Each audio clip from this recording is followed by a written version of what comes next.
समीचीन विकल्पों का सम्यक समाधान। सुनिए परम पूज्य श्रमण श्री सुप्रभ सागर जी महाराज के मुखारबिंद से YouTube चैनल सुप्रभ उवाच पर शुभाशीष परम पूज्य श्रमणाचार्य 108 श्री विशुद्ध सागर जी महाराज। सानिध्य श्रमण सुप्रभ सागर जी महाराज, श्रमण प्रणत सागर जी महाराज। पुण्य आर्जक श्रीमती मधुबाला सुरेश चंद जी पाटोदी, बेटी दामाद श्रीमती विनीता अर्पित जी पहाड़िया मंडीदीप, बेटे बहू मोहित अंकिता पाटोदी, रोहित मुस्कान पाटोदी, अभी नैवेद्य जीने भव्य एवं समस्त पाटोदी परिवार। जैन बर्तन भंडार छिंदवाड़ा। ओम नमः सिद्धेभ्यः। नमो नमः सतहितं कराय वीराय भव्याम्बुजभास्कराय अनंतलोकाय सुरार्चिताय देवादिदेवाय नमो जिनाय देवादिदेवाय नमो जिनाय। पंच परमेष्टि भगवान की परम पूज्य आचार्य भगवंत गुरुवर विशुद्ध सागर जी मुनि महाराज की, परम पूज्य मुनि श्री सुप्रभ सागर जी महाराज की जय। समीचीन विकल्पों का सम्यक समाधान, सम्यक ज्ञान की वह अनूठी विधा जिसके माध्यम से हम अपने मन के उठते विकल्पों को समीचीनता के साथ उनका सम्यक रूप से समाधान प्राप्त करते हैं, और वही सम्यक समाधान हमारे अंतरंग को एक अनूठी सुख शांति की अनुभूति कराने वाला होता है। क्योंकि जहाँ पर विकल्प है वहाँ पर संक्लिष्टता है, और उस संक्लिष्टता से बचने का एकमात्र उपाय मन के उठते विकल्पों का सम्यक रूप से समाधान प्राप्त करना। परम पूज्य आचार्य भगवंत गुरुवर विशुद्ध सागर जी महाराज के मंगल सभा शिष्य परम पूज्य मुनि श्री सुप्रभ सागर जी महाराज द्वारा प्रच्छन्न नाम के स्वाध्याय के रूप में सम्यक समाधान रूपी अनूठी विधा प्रदान की गई है, जिसके माध्यम से आप भी अपने मन के उठते विकल्प को समीचीनता प्रदान करते हुए उसे परम पूज्य मुनि श्री तक प्रेषित करने का पुरुषार्थ करते हैं, और परम पूज्य मुनि श्री आगम के परिप्रेक्ष्य में उनका सम्यक रूप से समाधान हमें प्रदान करते हैं।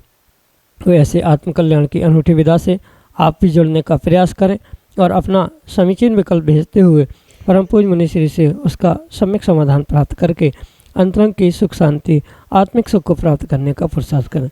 प्रारंभ करते हैं आज का सम्यक समाधान, और आज के पहले विकल्प के लिए मनीष जैन टीकमगढ़ मध्य प्रदेश से महाराज श्री के चरणों में बारंबार नमस्ते करते हुए अपना समीचीन प्रश्न रख रहे हैं कि महाराज जी पूजन के 8 द्रव्य होते हैं, फिर उसमें अर्घ्य का क्या महत्व, अर्घ्य किस लिए है। हमारे समीचीन विकल्प का सम्यक समाधान करते हुए हमारा मार्गदर्शन करने की अनुकंपा करें। नमोस्तु महाराज जी, नमोस्तु। ओम नमः सिद्धम। परम पूज्य आचार्य भगवान गुरुवर विशुद्ध सागर जी महाराज की,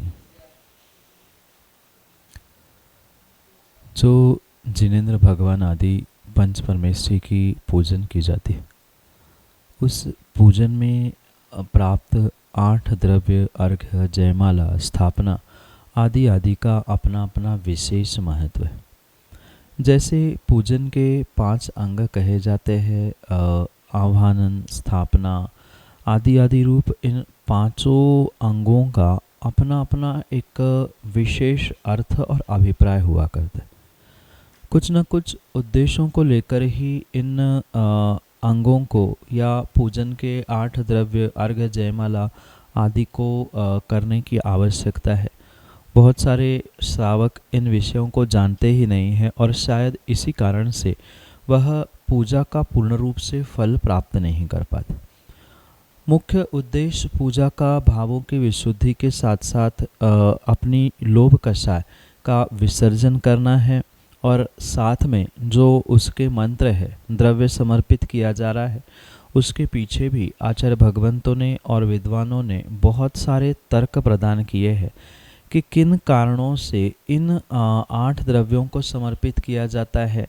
सबसे पहले जल ही क्यों चढ़ाया जाता है, जबकि बहुत सामान्य होने पर भी पहले जल चढ़ाया जाता है। तो इन सभी बातों को आगम के परिप्रेक्ष्य में और चिंतन आदि के माध्यम से समझने की आवश्यकता है। साथ में जो अर्घ्य भी है, उस अर्घ्य को चढ़ाते समय जो कहा जाता है कि अनर्घ्य पद प्राप्ताय अर्घ्यम निरूपामिति स्वाहा, तो इस अभिप्राय, इस उद्देश्य को भी वहाँ पर बहुत अच्छे से समझना होगा।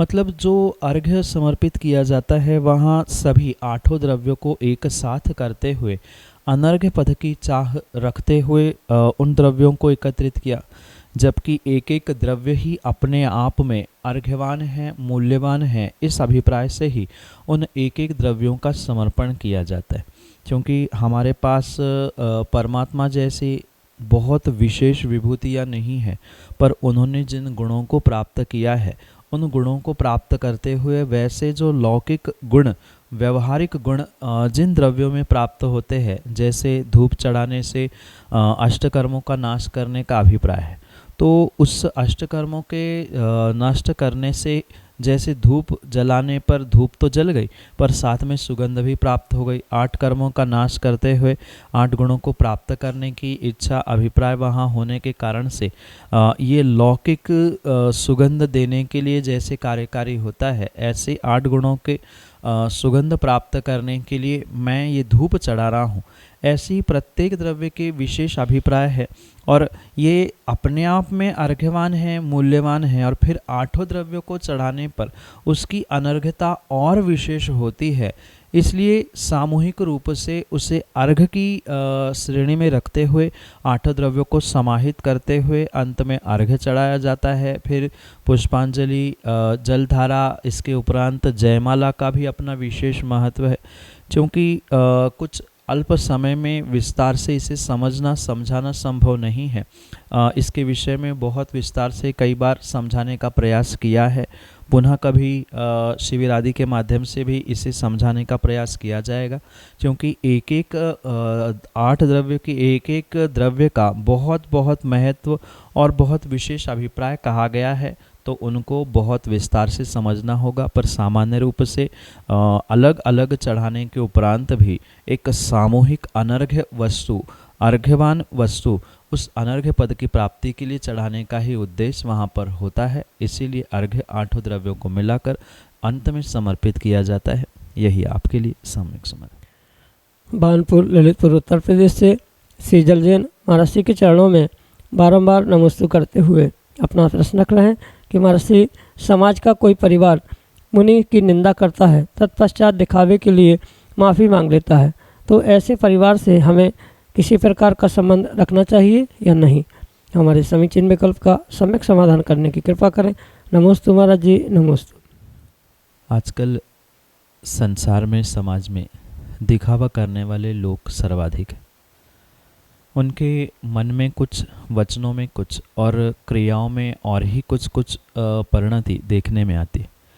ये सत्य माने ऐसा विपरीत कार्य करने वाले और विशेष करके सच्चे देवशास्त्र गुरु के निमित्त से ऐसी विपरीत परिणति करने वाले जीवों के लिए नियम से निधत्ति निकाचित जैसे कर्म का बंध मायाचारी के रिजल्ट में तिर्यंच पर्याय के रूप में अवश्य ही उन्हें प्राप्त होने वाला है।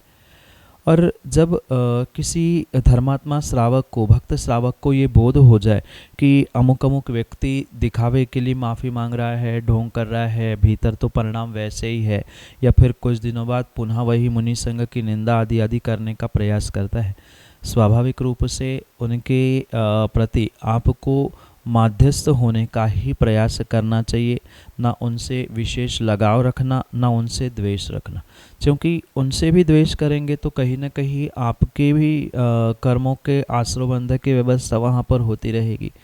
इसलिए जैसे आचार्यों ने कहा है, माध्यस्थ भावम विपरीत वृत्त, जहाँ विपरीतता दिख रही है, चाहे हमारे सच्चे देवशास्त्र गुरु के निमित्त से निंदा करने वाले हो, किसी धार्मिक कार्यों में विघ्न करने वाले भी क्यों ना हो, ऐसे तथाकथित धर्मात्माओं को उनके पुण्य पाप पर छोड़ते हुए माध्यस्थता रखना, आप जानो आपका काम जाने, ऐसी भावना के साथ पुरुषार्थ करना ही आवश्यक है, अन्यथा किसी प्रकार से आपके राग द्वेष के परिणाम आपके कर्मबंध के लिए निमित्त बन सकते हैं। इसलिए उनको सही समय पर कर्म अपने आप सबक देगा ही देगा। जो मुनियों की निंदा कर चुके हैं उनके जीवन में किस प्रकार से विघ्न या परेशानी उत्पन्न हो रही है, या आपने अपने नगर में भी बहुत अच्छे से कई बार देख लिया है। और आगे भी कर्म किसी को छोड़ने वाला नहीं है, इसलिए उनसे द्वेष करते हुए उनके प्रति बदले की भावना करना, उनको सबक सिखाने के भाव रखना, ये किसी प्रकार से उचित नहीं है। ठीक है, धर्मात्मा भक्त श्रावक को कुछ समय के लिए परिणाम उद्वेलित होते हैं उनके विपरीत परिणति के कारण से, पर ऐसे विपरीत परिणति के साथ साथ उनके छल कपट का फल भी उन्हें इसी पर्याय में मिलेगा, आने वाले पर्याय में भी मिलेगा। पर ये ध्यान रखते हुए अपने बर्ताव को उनके प्रति माध्यस्थ रखें, ना उनसे हमें लेना ना देना, हम उनके साथ कोई किसी प्रकार से संबंध नहीं रखेंगे, भले ही वे आपके घनिष्ठ रिश्तेदार इष्ट मंडली क्यों ना भी हो। पर वहाँ पर अगर आप उनके अन्य कार्यों में, अन्य क्रियाओं में संलग्न हो रहे हैं, घर परिवार में जाकर उनसे हिल मिल कर पुनः रहने लग गए हैं, तो ये पक्का मान लेना कि कहीं ना कहीं उनके गलत कार्यों की भी अनुमोदना होने की संभावना है। इसलिए जितनी उनसे दूरियां बनाकर रहे उतना ही अच्छा है।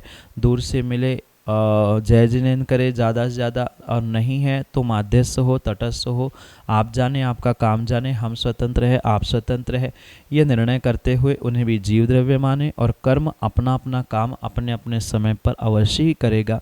हम उनके प्रति द्वेष रखते हुए बदले की भावना ना रखें। उनको जब सब कुछ कर्म के निमित्त से मिलने ही वाला है, सो हम भी माध्यस्थ तटस्थ होते हुए अपने आप को बचाने का, कर्मबंध से बचाने का प्रयास करते रहे। यही आपके लिए सम्यक समाधान। श्रीमती शांति काला, लखनऊ उत्तर प्रदेश से महाराज जी के चरणों में बारंबार नमस्तु करते हुए अपना प्रश्न रख रहे हैं कि महाराज जी, घर में रहते हुए वैराग्य के भाव कैसे बने, उसके लिए हमें क्या करना चाहिए? हमारे समीचीन विकल्प का सम्यक समाधान करने की कृपा करें। नमोस्तु महाराज जी, नमोस्तु। वर्तमान परिप्रेक्ष्य में घर में रहते हुए वैराग्य भाव उत्पन्न होना, वैराग्य भाव लंबे समय तक रहना, ये बहुत बड़ी बात है।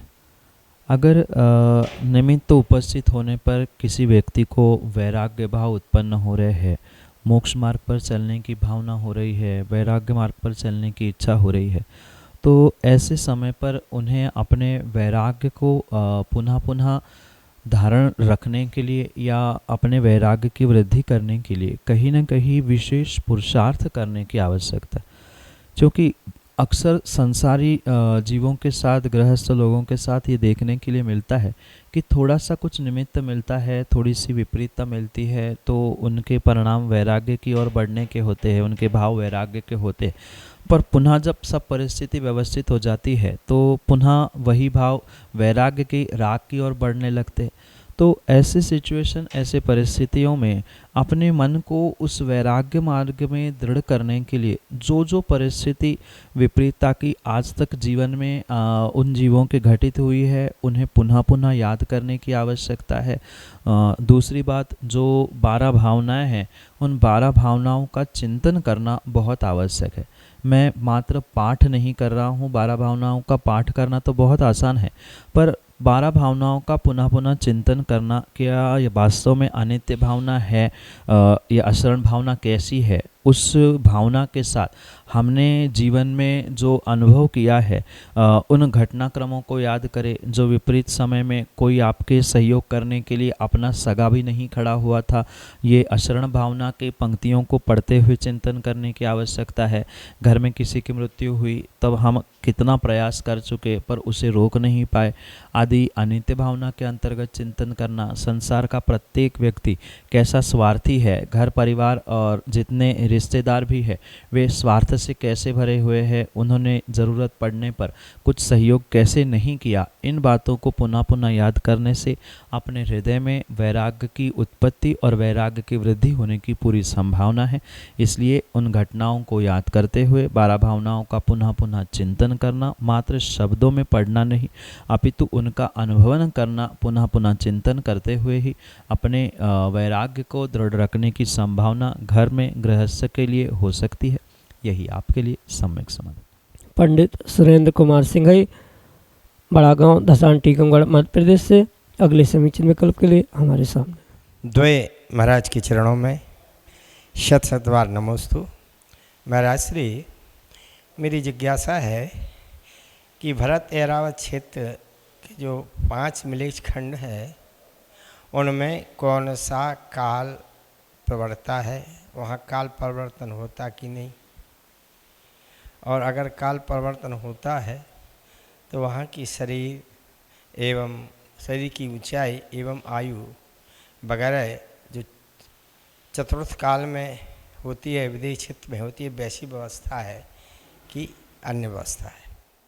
चाहे म्लेच्छ खंड हो चाहे आर्य खंड हो, ये 6 ही खंड भरत और ऐरावत क्षेत्र के संबंधित होने के कारण से उन्हें उनका ही पार्ट, उनका ही अंग स्वीकार करने की आवश्यकता है। कहने का तात्पर्य ये है कि भरत क्षेत्र, ऐरावत क्षेत्र ये अपने आप में कर्मभूमि के रूप में स्वीकार किए जाते हैं, और जो कर्मभूमि के भाग है, कर्मभूमि के पार्ट्स है, उनको उन्हीं प्रकार से स्वीकार करने की आवश्यकता है। उनमें होने वाला परिणमन भी बिल्कुल उसी प्रकार से ही हुआ करता है। चाहे काल का परिवर्तन हो, चाहे शरीर के उच्छेद यानी ऊंचाई आदि आदि का परिणमन हो, सहनन आदि का परिणमन हो, ये बिल्कुल बिल्कुल उसी प्रकार से होता है जिस प्रकार से आर्यखंड में देखने के लिए मिलता है। क्योंकि पुनः ये बात ध्यान रखें, आर्यखंड, म्लेच्छ खंड, ये जो 6 खंड है ये उसी भरत क्षेत्र, ऐरावत क्षेत्र के भाग है। जो एक भरत क्षेत्र, ऐरावत क्षेत्र पूर्ण रूप से आगम के परिप्रेक्ष्य में एक कर्मभूमि के रूप में स्वीकार किया जाता है। कर्मभूमि के रूप में मात्र आर्यखंड ही स्वीकार नहीं किया जाता, अपितु भरत क्षेत्र, विदेह क्षेत्र ही पूर्ण रूप से कर्मभूमि के रूप में स्वीकार किया जाता है। और जो कर्मभूमि के निमित्त से परिवर्तन देखने के लिए मिलता है, शारीरिक हो, मानसिक हो, कालिक हो या अन्य भी किसी प्रकार का, वह प्रत्येक परिणमन आर्यखंड और म्लेच्छ खंड, इन सभी खंडों में एक समान रूप से ही देखने के लिए मिलता है। किसी भी प्रकार से आर्यखंड के काल का परिवर्तन, म्लेच्छ खंड के काल का परिवर्तन, उनकी ऊंचाई आदि आदि अन्य किसी दूसरे या परस्पर विरुद्ध अलग अलग प्रकार से नहीं, अपितु पूर्ण रूप से जैसा आर्यखंड का वैसा ही म्लेच्छ खंड का परिवर्तन काल का, शरीर आदि आदि का देखने के लिए मिलता है। क्योंकि पूर्ण रूप से वह एक अखंड भरत क्षेत्र या ऐरावत क्षेत्र के रूप में ही स्वीकार किया जाता है।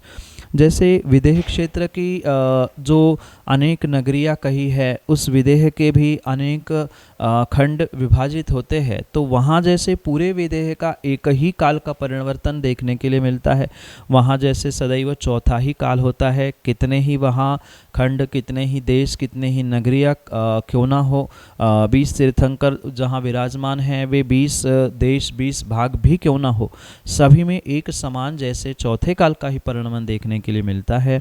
ऐसे ही भरत, ऐरावत आदि पूरे क्षेत्र में, चाहे उसमें आर्यखंड हो, म्लेच्छ खंड हो, सभी जगह एक समान ही काल का परिवर्तन देखने के लिए मिलता है। जो आगम में भरत क्षेत्र, विदेह क्षेत्र के संबंधित कहा है, उसमें किसी प्रकार से भिन्नता नहीं है। सभी खंड उसी एक क्षेत्र का ही भाग होने के कारण से वहाँ एक समान रूप से ही परिवर्तन देखने के लिए मिलता है। यही आपके लिए सम्यक समाधान। पायल जैन, बड़ा गांव मध्य प्रदेश से अगले समीचीन विकल्प के लिए।